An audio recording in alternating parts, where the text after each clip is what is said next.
Производственный цех «Амгинские полуфабрикаты» начал свою деятельность в 2010 году. Цех занимается производством продуктов из мяса и мяса птицы. Это различные замороженные полуфабрикаты, котлеты, тефтели, позы, манты, пельмени в ассортименте и так далее. Всего около 30 наименований.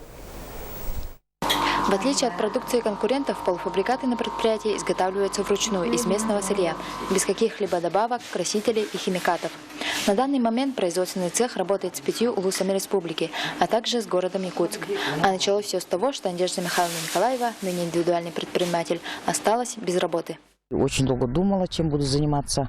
И, в общем-то, когда я ходила по магазинам, я видела, что там продаются пельмени всякие, да, но они не соответствуют нашим вкусам. И я решила попробовать. Сделала чуть-чуть там пельменей, заморозила, дала там попробовать людям понравилось. В течение 3 лет нам было очень трудно работать, потому что у нас не было оборудования, не было партнеров хороших. Сейчас более-менее перспективнее стало.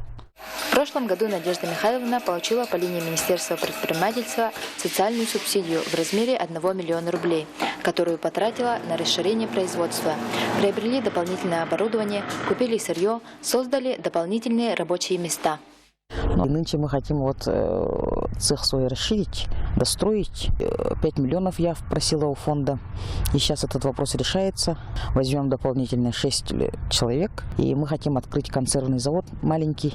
Будем ориентироваться именно на тушеную говядину, тушеную свинину, конину. Предприятие Надежды Михайловны играет большую роль в развитии местных личных подсобных хозяйств и крестьянских фермерских хозяйств, поскольку цех регулярно закупает у них мясо и овощи для производства своей продукции. Предприниматель сотрудничает с Центром занятости для решения кадровых вопросов. В настоящий момент в цехе постоянно работает 15 человек. В дальнейшем у Надежды Михайловны еще очень много планов, которые позволяют увеличить количество рабочих мест и умножить объемы реализуемой продукции, которые пользуются огромным успехом не только в нашем улусе, но и в других районах республики.